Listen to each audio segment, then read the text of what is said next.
우리가 가정하면 생각나는 것이 따뜻한 것, 안정감이 있는 것, 쉴 수 있는 것, 뭐 이런 생각들이 나지 않습니까?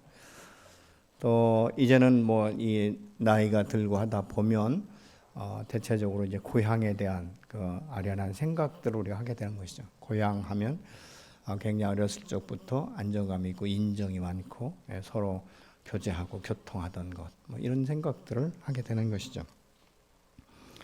옛날에는 이 가정이 대체적으로 이제 대가족 공동체이지 않았습니까? 그래서 뭐 층층시야로 있고 뭐 이러다 보니까 이 관계에서 갈등도 오지만 때로는 관계 훈련을 받는, 그래서 이 권위 질서 가운데 들어가는 것이 무엇인지를 알게 되는 이런 시대가 있었죠. 근데 이제 이 계속적으로 이 사회가 바뀌면서 이제 문화적인 이런 것들이 바뀌면서 이제 이 세대들이 계속적으로 분리되기 시작하고 이제는 가정하면 이제 자기 부부하고 자기 그 단세대 아이들만 이렇게 생각하게 되는 것이죠. 언제부턴가는 이제 뭐 사촌, 육촌, 팔촌 이렇게 되면 이름조차도 잘 기억이 나지 않고 관계하지도 않는, 그래서 오히려 이웃 사촌이 더 가깝게 되는 이런 이제 이 시대로 바뀌었다는 것이죠.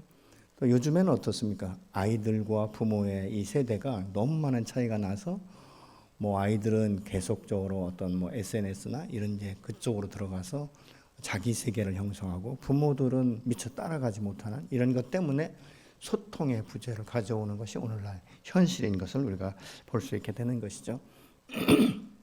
그런데 우리가 이제 이 자녀들이 사실 이제 부모를 생각할 때 보면 굉장히 고루하고 이해를 못하고 너무 자기 주장이 강하고 고집이 세고 이러다 보니까 부모에 대한 어떤 존중심, 이 존경하는 이런 마음들이 점차적으로 식어지고 사라지는 이런 모습을 우리가 보면서 참 안타깝다. 근데 이게 사실 예수 믿는 이 교회 공동체에서는 이게 좀 달라져야 되지 않겠습니까? 세상 사람들과 다르고. 그래서 믿음의 가정 안에는 하나님 안에서의 화목과 화평과 기쁨과 감사 이런 것들이 믿음의 그 가정 안에서 이루어져야 되는데 그것조차도 잘 되지 않는다는 것이죠. 이제 구성원도 적은 데다가 이게 관계가 이게 올바르지 못하다 보니까 가정은 행복한 것이다, 따뜻한 곳이다 이런 어떤 아름다운 그림들이 없다 보니까 요즘 젊은이들이 결혼 자체를 미루게 되고 또 결혼해도 이 자식을 이렇게 출산하고 싶은 이런 마음들이 점차적으로 사라지는 것 같은, 그래서 이 계속적으로 인구가 감소하는 이런 현상 가운데 일어나게 된다는 것이죠. 여러분의 가정은 어떻습니까? 건강하십니까? 대화가 진정으로 잘 되십니까? 부모가 자녀를 양육할 때 일방적인 통로로 권위적으로 말씀하고 끝나십니까? 아니면 소통이 되십니까?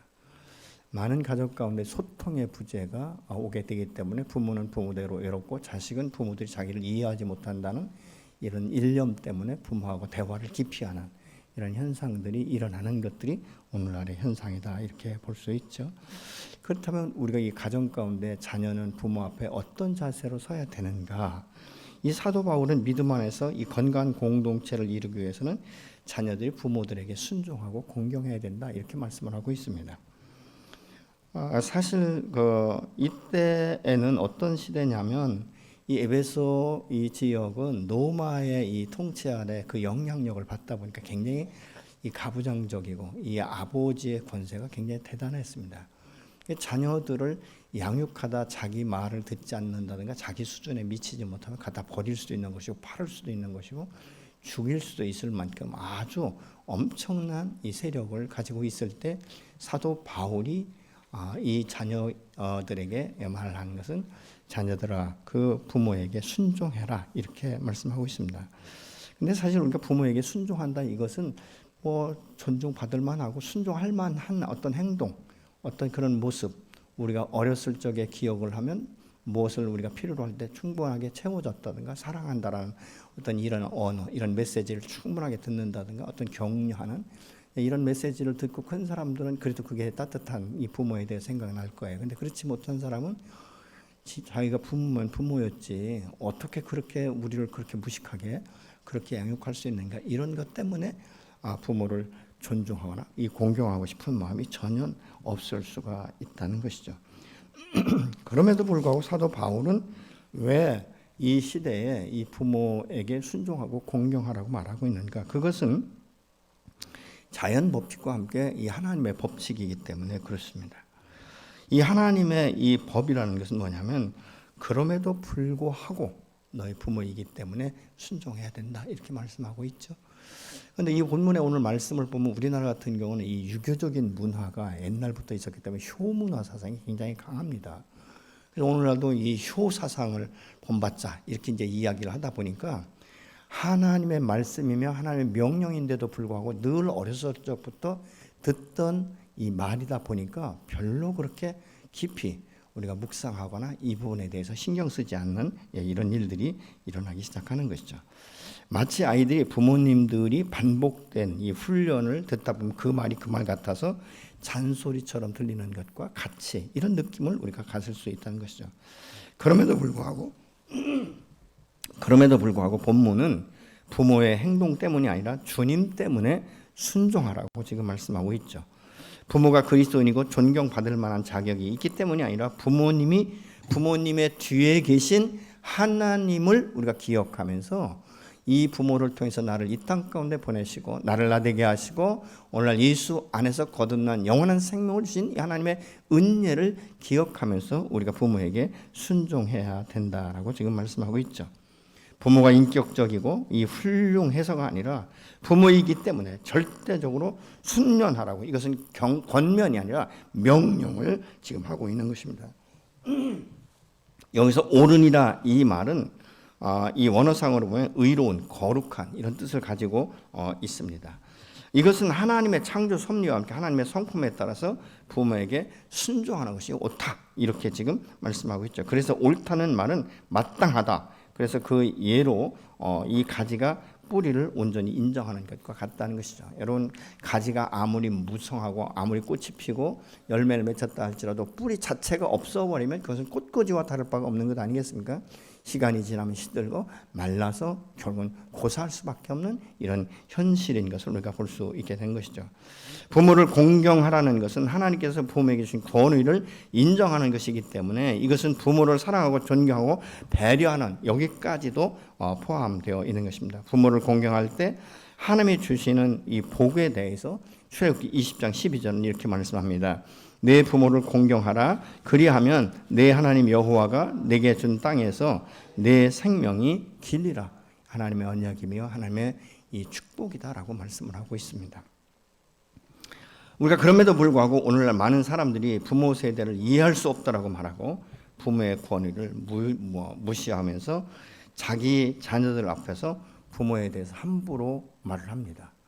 욕도 하고 반말도 하고 심지어는 부모라고도 하지 않고 지가 이런 이 단어들을 혹 쓰는 분들이 계시거든요. 그런데 사실은 그렇게 할 때 이 자녀들이 우리 엄마나 아빠는 우리 할머니 할아버지와 다르다는 이런 개념을 갖지 않는다는 것입니다. 무언중에 그 말을 듣다 보면 이후에 자기들이 성장할 때 우리들이 말하고 우리들이 행동하는 것에 대해서 이해가 되지 않거나 풍족하게 채워지지 않는다라고 생각이 되면 동일하게 오늘 내가 뿌린 씨를 거둘 수밖에 없는 이 현실을 우리가 볼 수 있게 되는 것이죠. 그렇기 때문에 하나님의 언약의 말씀 앞에 우리가 순종함으로 인하여서 부모에게 순종하는 것, 이것은 하나님께서 우리에게 주신 사명이며 이 축복의 약속인 줄로 믿으시기 바랍니다. 부모와 이 자녀의 관계가 자유로울 때 또 다른 이 권위와 이 권위자들과 관계할 때 굉장히 자유로워질 수가 있습니다. 뿐만 아니라 이 부모를 공경할 때 그 안에서 하나님의 사랑과 은혜를 더 깊게 경험하는 기회가 되기도 하는 것이죠. 우리가 하나님의 사랑과 은혜 안에 있기 때문에 이 잘못된 부모라 할지라도 우리가 용납하고 사랑을 먼저 흘려보냄으로 인해서 부모들의 묶인 마음들이 풀리고 정서가 풀어져야 되는 것이죠.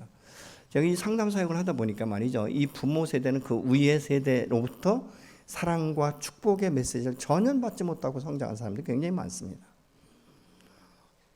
그래가지고 어떻게 보면 이 우리의 부모들이 할머니 할아버지로부터 전혀 존중받지 못하고 비인격적인 이 언어라든가 이 어떤 구타라든가 이런 것들을 통해서 올바른 부모상이 형성이 되지 않았어요. 그렇기 때문에 우리가 부모로서 자녀들을 어떻게 양육해야 될지 이것을 보고 배운 것이 없다는 것입니다. 그래서 예수 믿고 거듭난 우리가 새로운 세계관과 가치관을 가지고 새로운 인생을 출발했기 때문에 우리의 부모 세대를 하나님의 말씀 앞에 순종함으로 인하여서 부모를 축복하고 부모를 공경할 때 부모들의 마음이 바뀌면서 그 부모로부터 받지 못했던 사랑을 자녀들로부터 오히려 역으로 받게 되어서 부모들의 삶이 변화되고 언어가 변화되는 이런 역사들이 일어나기 때문에 오늘 사도 바울은 그런 시대에도 불구하고 너희가 새 사람을 입었고 새로운 세계관을 가지고 있었고 새로운 가치관을 가지고 살기 때문에 너희의 부모가 어찌하든지 그들의 모습과 그들의 행동과 그들의 언어 때문이 아니라 여호와의 언약의 말씀 앞에 순종함을 통해서 너희 부모를 용납하고 순종하라고 지금 명령하고 있는 것입니다. 그러면 너희가 이 땅에서 잘 되고 정말 장수하게 될 것이다 라고 말씀하고 있는 것이죠. 우리가 한 번은 이 시골에 사는 이 시어머니가 이 아들 집에 왔는데 며느리가 자기에게 이렇게 돈을 줄 때마다 어떤 이렇게 책 같은 데다가 뭐를 메모를 해놓더라는 거예요. 그래서 하도 궁금해가지고 뭘 저렇게 며느리가 메모를 할까 이렇게 이제 보다가 며느리가 깜빡 잊어버렸는지 그걸 놓고 밖에 나갔을 때 그것을 이제 시어머니가 이렇게 열어보니까 1,000년 5만 원 뭐 이렇게 써놨더라는 거예요. 그래서 그게 무슨 얘기인가 해서 한참 생각을 하다 보니까 자기에게 돈을 줄 때마다 그 명목은 촌년에게 돈을 주었다 이렇게 썼더라는 것이죠. 그래서 이 시어머니가 바로 그걸 보는 순간 자기 시골집으로 가서 다시는 이제 가지 않기로 결정했다. 이런 웃지 못할 이야기를 제가 본 적이 있습니다. 우리가 부모님께 순종하는 것은 하나님 앞에 막힘이 없게 하기 위해서 지금 순종하는 것이죠. 하나님이 세상에 주신 권위 질서 가운데 순복하는 것이 되는 것이다 그 말입니다. 자녀가 부모의 권위에 순복하지 못하면 또 다른 권위에 순복할 수 없을 뿐만 아니라 내 자녀들도 내 권위에 순복하지 않는다는 사실을 기억한다면 우리가 어떻게 해야 될까? 그리고 이 권위에 순복하지 않는 자들의 삶은 잘 되는 것이 아니라 오히려 관계에서 묶임이 오는 것들을 우리의 삶의 현장 가운데 느끼게 되는 것이죠. 여러분들의 부모님들은 대부분 자녀들을 위해서 얼마나 위대한 헌신을 말없이 했는지 아십니까? 기억이 나십니까? 요즘 젊은 세대는 모르지만 저는 우리 부모님을 생각할 때마다 정말 구구절절합니다. 한겨울에도 말이죠. 이 삼배를 삶기 위해서 12시가 되면 그 추운 겨울에 위풍이 옛날에 얼마나 셉니까? 무릎을 내놓고 거기에 삼배를 비비면서 밤을 새워서 그걸 삶으셨어요. 이런 모습들이 이제 간간히 생각이 나거든요. 근데 우리는 어떤가? 일제 강점기인 1930년대 이흥열 씨라는 분이 굉장히 남다른 음악적인 재질이 있었다고 말합니다. 그래서 홀로 된 어머니가 이 아들을 일본으로 유학을 간다고 하니까 유학을 보낸 거예요. 녹록지 못한 가정 가운데서 자식을 일본으로 유학을 보낸다는 건 쉽지 않지 않습니까? 열심히 노력해서 돈을 벌지만 그 돈이 충분하지 못하기 때문에 빚이 조금씩 늘어납니다.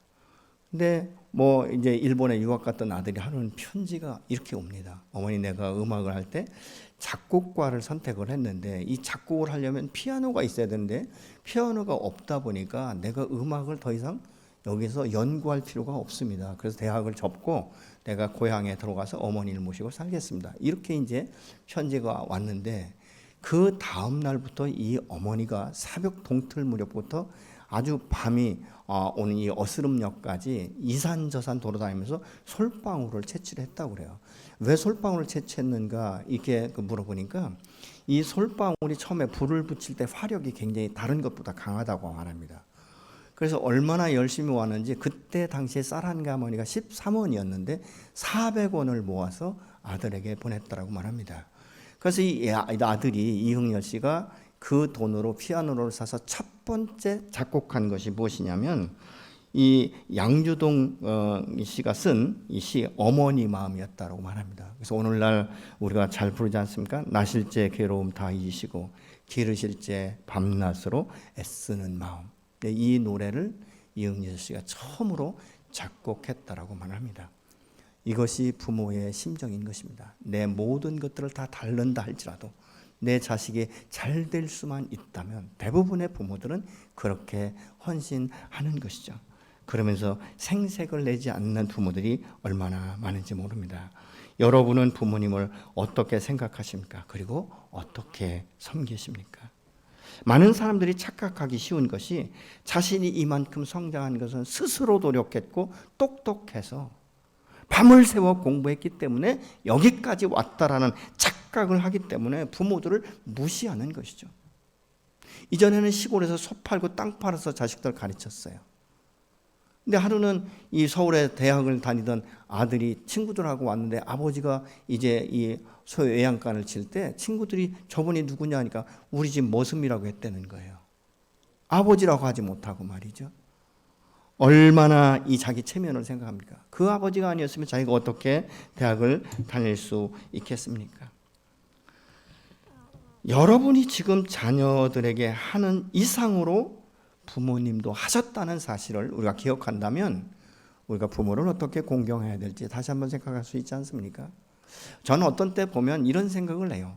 당신 자식들에게 하는 것 반만 부모들에게 하면 효자 난다. 당신 자식들에게 하는 반만 하면 부모는 동네방네 다니면서 소문을 낸다는 것입니다. 우리 며느리가 우리 아들이 나에게 이번에 이만큼 했다라고 말이죠. 그런데 아예 거의 연락조차도 하지 않는 경우가 허다하게 있는 것들을 우리가 볼 수 있지 않습니까? 여러분의 행동을 통해서 자녀들은 양육을 받습니다. 윈스턴 처칠이 말이죠. 2차 대전에 정말 대승을 하고 위대한 인물이 되었어요. 그러니까 어떤 모 신문사에서 이 처칠이 위대하게 된 경로를 찾기 위해서 유치원에서부터 이 좋은 스승이 누구였는가를 찾았다는 거예요. 근데 그 신문을 보면서 이 처칠이 그 신문사 기자에게 전화를 해서 이렇게 말했다고 합니다. 당신들이 지금까지 열심히 좋은 선생 찾은 거는 사실이지만 내게 가장 좋은 스승은 우리 어머니입니다 라고 그가 말했다고 합니다. 보이지 않게 뒤에서 기도하고 눈물을 뿌리고 자녀들을 위해서 말없이 헌신한 이 부모들이 아니었다면 오늘날 우리가 어떻게 이 자리까지 왔겠습니까?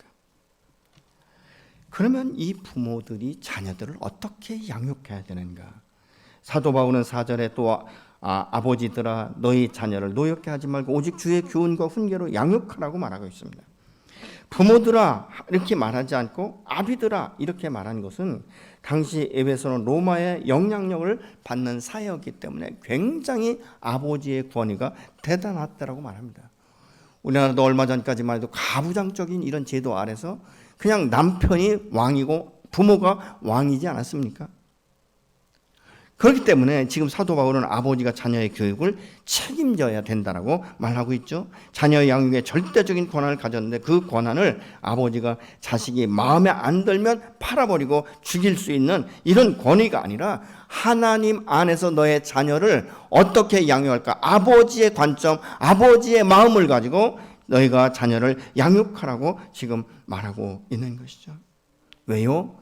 너희는 그리스도 안에서 새로운 피조물로 거듭났고 새로운 가치관과 새로운 신분과 새로운 권위가 주어졌기 때문에 그 신분과 권위와 가치관을 가지고 새로운 마음으로 너의 자녀들을 양육해야 되는데 첫째, 노엽게 하지 말라. 노엽게 하라는 것은 무엇입니까? 일방적인 통로로 자녀들을 훈계하거나 억압하지 말라는 것입니다. 여러분 때로는 부모들은 굉장히 많은 아주 부류의 사람들이 있습니다. 어떤 부모들은 자식들에 대해 아예 무관심을 버리지 않습니까? 그냥 놔놓기만 하면 자라는 것처럼 말이죠. 아니에요. 자녀들은 놔놓기만 하면 저절로 자라는 것이 아니다 그 말입니다. 그래서 믿음의 부모들은 자녀들의 소유물이 아닌 것을 알고 하나님의 형상으로 지음받은 고귀한 존재이면서 하나님의 선물이고 하나님의 우리를 통해서 자녀들에게 아버지의 마음이 무엇이고 하나님의 사랑이 무엇인지를 대리해서 그들에게 전수해 줄 수 있도록 우리를 부모로 세우셨다는 사실을 우리가 기억해야 될 줄로 믿습니다. 자녀를 양육할 때 그래서 지나치게 엄격하거나 지나친 어떤 요구, 불공평한 태도, 지나친 잔소리들로 인하여서 자녀들의 마음이 상하지 않도록 인격적으로 대해야 된다는 말인 것입니다. 그러니까 너무 풀어줘서 권위 질서를 무시하고 아무런 제재를 가하지 말라는 말은 아닌 것입니다. 주의 교훈과 훈계로 양육하라고 지금 말씀하고 있는데, 이 교훈이라는 말은 원어상으로 보면 교육, 훈련, 징계라는 의미가 있습니다. 그래서 히브리서 12장 5절과 7절과 8절에 보면 징계의 목적은 하나님과 화평을 누리는 것이다. 그리고 이후에 열매를 맺기 위한 것이다라고 말하고 있는데, 히브리서 12장 11절을 보시겠습니다. 무릇 징계가 당시에는 즐거워 보이지 않고 슬퍼 보이나 후에 그로 말미암아 연단받은 자들은 의와 평강의 열매를 맺느니라. 징계가 당시에는 너무 고통스럽고 그게 좋아 보이진 않는다는 거예요. 그러나 그 징계를 통해서 아이들이 잘못을 깨닫게 되는 것이고, 그리고 죄를 회개할 수 있는 기회를 갖게 된다는 것이죠. 이 훈계라는 말은 말로 가르치는 것인데, 경고, 교훈, 교정, 이것도 동일하게 징계를 의미합니다. 그래서 고린도전서 10장 5절로 11절에 보면 이스라엘 백성들이 하나님의 말씀 앞에 불순종했을 때 광야에서 다 죽어가고, 때로는 하나님 말씀 앞에 불평과 원망을 하다가 이제 죽고, 또 음행을 하다가 하루에 23,000명이 죽는 이런 일들을 너희가 반면 교사로 삼아서 너희가 현재 어떻게 살아야 될지를 자식들에게 가르치라고 지금 말씀하고 있습니다. 어떻게 해야 되는가? 아버지들이 자녀들과 함께 하는 시간을 가지면서 말로만이 아니라 삶을 통해서 가르치는 것을 지금 말씀하고 있는데, 요즘에는 맞벌이 부부들이 너무 많다 보니까 자녀들을 학원에 맡겨버립니다. 그래서 제가 보니까 보편적으로 학원을 아이들이 방과 후에 2개, 3개는 거의 기본적으로 다니는 것 같아요. 더 다니는 아이들도 있지만 말이죠. 그러니까 부모들이 자녀를 충분하게 케어할 수 있는 시간들이 없다 보니까 바쁘다는 이 이유 하나만으로 모든 것을 물질로 계산해버리는 이런 어처구니 없는 일들이 있다는 것이죠. 그래서 자녀들과 막상 시간을 갖게 돼도 무슨 말을 어떻게 해야 될지를 모르고, 관계를 어떻게 해야 될지를 모르는 거예요. 그러니까 그냥 TV 채널 앞에 고정돼서 앉아 있든지, 별 대화가 없으니까 애들한테 가서 공부하라고 한다든가 이런 방법을 쓴다는 것이죠. 아니면 이 놀이공원 같은 데 가서 하루 종일 그냥 손만 붙들고 가서 아이들 타고 싶다는 거 다 태워주고 그 일시적인 만족을 주는 이것으로 끝나는 경우가 있다는 것입니다. 근데 아이들의 바람은 그것이 아니에요. 따뜻한 관계예요. 아버지가 나를 얼마나 사랑하고 나를 얼마나 인정해 주는지, 그리고 나와 앉아서 따뜻한 대화를 어떻게 하는지, 이런 거품들을 보게 한다는 것이죠. 얼마 전에 제가 TV에 우리 이혼했어요. 여기에 이제 나오는 이 아이들 보니까 7살, 8살 이런 아이들인데요. 이 부모들과 관계하다가 이 부모들이 이렇게 떠나는 이런 관계를 보면서 아이들이 얼마나 많이 통곡을 하는지 모릅니다. 아빠 가지 마. 아빠 같이 있고 싶어. 얼마나 많이 우는지, 그리고 얼마나 눈치가 빠른지, 그런 것들을 보면서 이게 얼마나 참 이 부모와 자녀의 이 관계가 밀접한 관계인지, 이런 것들을 보면서 참 마음이 아프더라고요.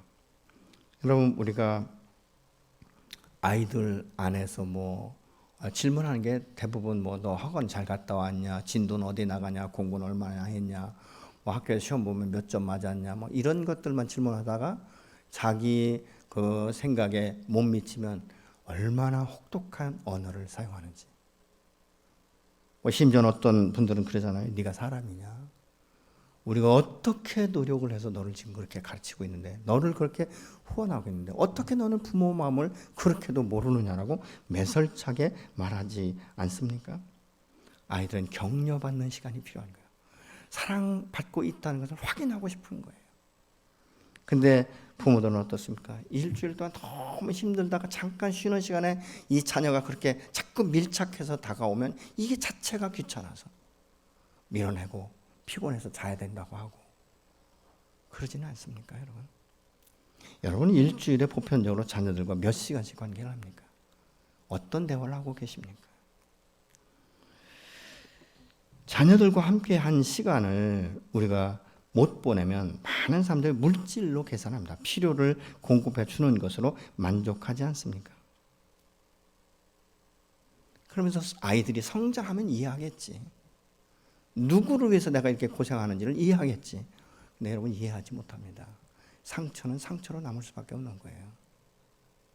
그래서 이 부모들이 자녀들과 충분한 이 대화, 커뮤니케이션을 하지 못했으면 사실은 성년이 된 자녀들 앞에서도 내가 잘못했다라고 용서를 구할 필요가 있는 것입니다. 내가 그때는 자녀들을 어떻게 양육해야 될지 몰라서 그렇게 했고 나름대로는 열심히 한다고 했지만 너의 진정한 마음을 이해하지 못하고 너와 함께 이 관계를 하지 못한 이런 부분에 대해서 아빠가 미안하다, 엄마가 미안하다. 이런 용서를 구할 필요도 있다는 것이죠. 그런데 이 당시에 많은 사람들이 굉장히 이 보수적이고 고지식한 사람들은 부모가 그럴 수도 있지. 뭐 내 새끼 내 마음대로 할 수 있지. 이런 오해, 이런 착각을 하는 것이에요. 그 내 자식이 아닙니다. 하나님께서 내게 주신 선물이고 내게 맡긴 선물이에요. 누구도 그 자식을 내 것처럼 소유하거나 함부로 할 수 없는 것입니다. 그래서 우리 부모들이 자녀들이 어렸을 적에 잘못한 것은 인정할 줄 알아야 되는 것이죠. 그리고 때로는 용서를 구할 필요, 이 용기가 저와 여러분에게 필요한 것입니다. 그래서 이 요즘 아이들이 주로 하는 것이 게임이나 어떤 영상 이런 것들을 보기 때문에 생각이 달라요. 세계가 달라요. 그래서 부모들하고 대화가 굉장히 어렵습니다. 세대 차이, 여러분 누가 그러더라고요. 쌍둥이도 세대 차이를 느끼는 시대다라고 말을 해요. 근데 대화의 대상이 다르잖아요. 아이들은 이 영상이나 이런 것들을 보면서 그 세계에 빠져 있는데 부모들은 전혀 그런 걸 잘 못하니까 이 대화가 다르고 생각하는 게 다르고 세계관이 다르고.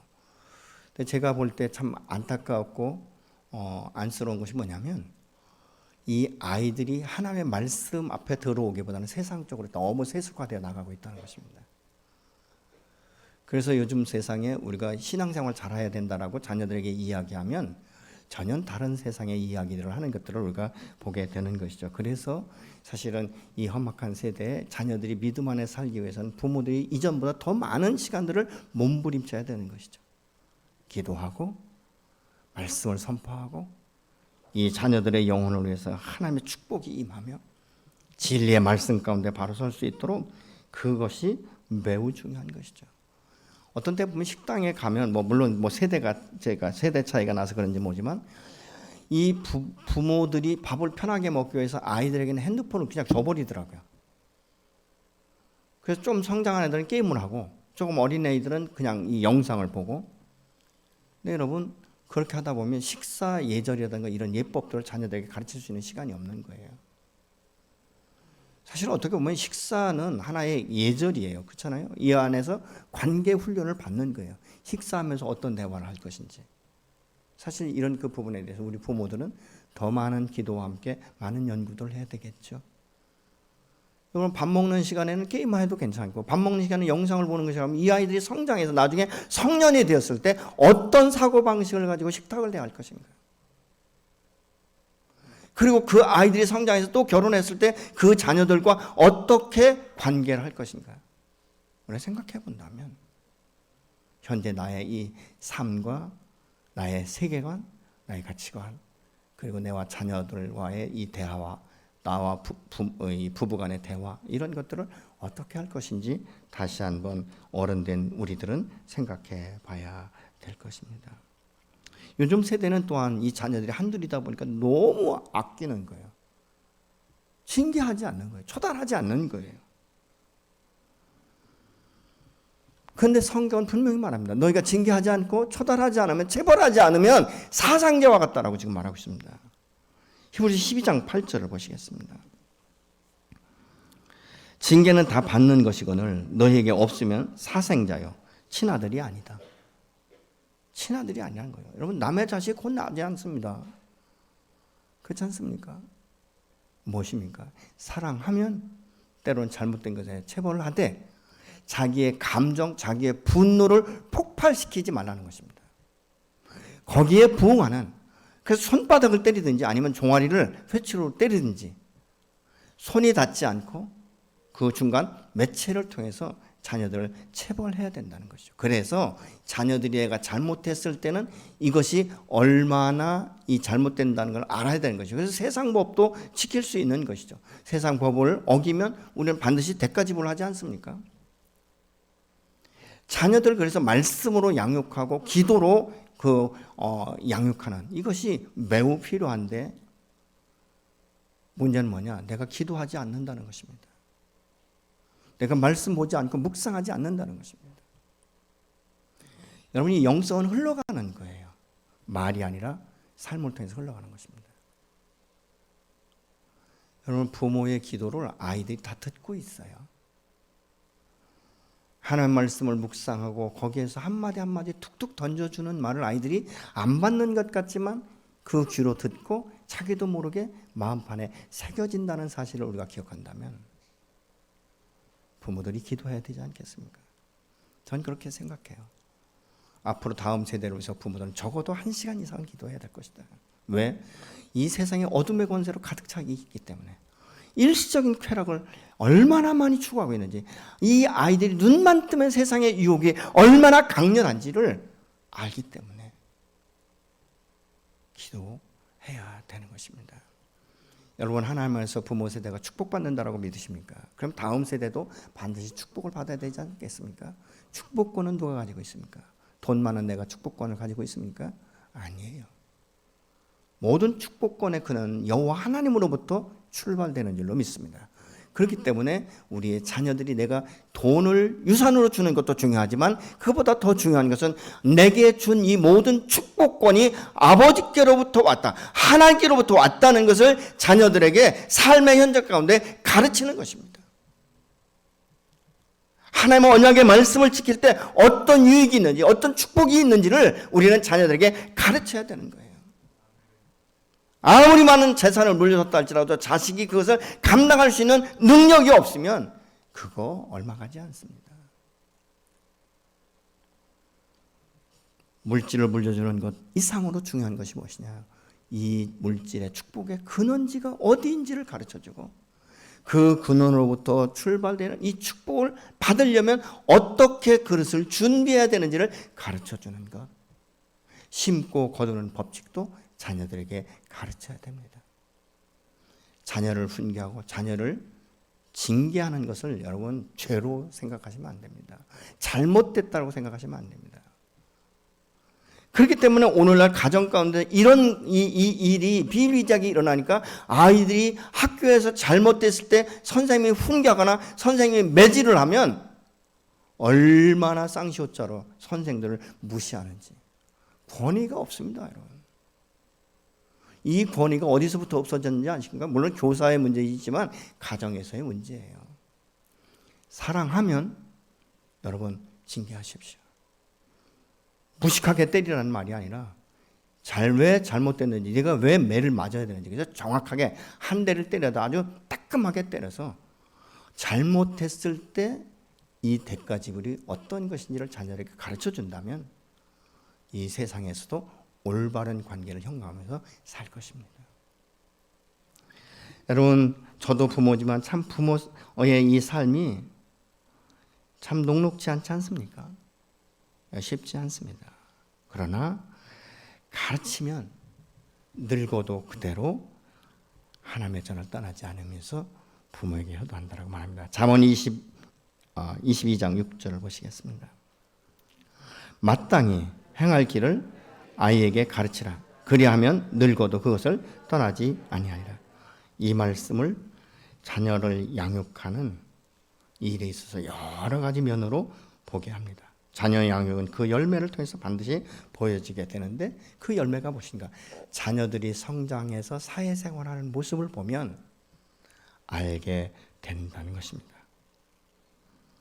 여러분 부모들이 아무리 열심히 하고 아무리 잘해도 자녀들의 삶을 대신 살아줄 수는 없어요. 그래서 자녀들이 어렸을 적부터 하나님을 경외하고 그들에게 하나님이 주신 재능을 따라서 살고 하나님의 축복의 길을 가게 할 수 있도록 평생 어렸을 적부터 교육을 하라는 것이죠. 그래서 신명기 6장 같은 데는 이마에 메고 손목에 새기고 뭐 문설주에 걸고 이런 이야기들을 계속적으로 하고 있지 않습니까? 그래서 우리가 우선순위는 하나님 중심에 살 수 있도록 아이를 어렸을 적부터 가르치는 것입니다. 많은 분들이 오해하고 착각하는 것이 뭔지 아십니까? 이 학교 다닐 때는 공부가 우선이고 그리고 이 아이가 나중에 대학을 가고 직장에 가서 신앙생활하면 되지. 천만의 말씀입니다, 여러분. 20여 년간 세상에 물들어 있고 세상에 습관되고 세상의 삶이 그대로 몸에 배어있는 이 행태가 예수 믿는다고 하루아침에 하나님전으로 돌아올 것 같습니까? 절대 돌아오지 않습니다. 왜요? 세상이 더 흥미롭거든요. 세상의 쾌락이 더 좋다라고 생각하기 때문에 돌아서지 못하는 것입니다. 그런 말이 있지 않습니까? 어렸을 적 생활이 100세까지 간다고. 3살적 버릇이 80까지 간다고. 그게 무슨 말입니까? 어렸을 적부터 삶의 가장 우선순위가 하나님 중심, 그의 나라와 의를 먼저 구하게 하고 그리하면 이 모든 것을 더한다는 것을 자녀에게 가르치는 것, 부지런히 가르치는 것, 그것이 바로 부모된 저와 여러분의 사명인 줄로 믿습니다. 늘 해도 부족한 것뿐이죠. 그렇지만 안 하는 사람과 하는 사람의 차이는 엄청난 차이가 날 것입니다. 내가 아무리 축복을 하고 아무리 물질로 도와줘도 한계가 있습니다. 그러나 하나님의 축복은, 하나님의 언약은 한 번 쏟아붓기 시작하면 끝없이 그 자녀와 다음 세대까지도 축복하고 흘러가게 되는 줄로 믿으시기 바랍니다. 여러분, 솔로몬이 돈이 없어서, 명예가 없어서, 권력이 없어서 자녀들을 잘못 양육한 것이 아닙니다. 그의 살면서 이방신들을 섬기게 하고 우상을 섬길 수 있는 산당을 지어줌으로 인하여서 다음 세대가 완전히 무너지고 망가지는 것을 우리가 성경을 통해서 보지 않습니까? 본인이 아무리 지혜롭고 아무리 그 나라와 그 땅이 부흥된다 할지라도, 왕성하다 할지라도 다음 한 세대를 지키지 못하는 모습을 우리가 이 솔로몬의 그 모습을 보면 알 수 있지 않습니까? 오늘날 저와 여러분의 자녀는 무엇을 목적으로 해서, 무엇을 목표로 해서 우리가 자녀를 양육하고 있는가? 다시 한번 보아야 될 것입니다. 아까도 말씀드렸지만 혹시라도 내가 우리 아이들이 어렸을 때 너무 일방적이고 너무 억압적이고 너무 강하게 아이들을 통제했다면 여러분, 그 묶인 심령을 풀어줘야 될 사명이 부모에게 있습니다. 부모가 자녀에게 잘못한 것을 자녀들이 이야기할 때는 인정할 수 있어야 됩니다. 그럴 때 풀어지면서 가정이 하나 되고 화목한 가정, 새로운 물줄기를 돌려놓는 축복의 통로로 바뀌는 이런 역사가 일어나게 될 것입니다. 다음 주에 온 가족이 함께 예배 강사로 서시는 이 크레그 힐 목사님은 전 세계적으로 가정을 회복시키면서 세대를 이어서 하나님의 축복이 어떻게 흘러가는지를 아주 짧은 시간에 명쾌하게 말씀하시는 분이에요. 다음 주에는 여러분이 가족들이 함께 한 자리에 모여서 함께 말씀 듣고 함께 예배드리는 그리스도 안에서 우리가 하나 된 가정인 것을 기억하면서 새롭게 세워지고 누리는 저 여러분의 가정이 되시기를 예수의 이름으로 축복합니다.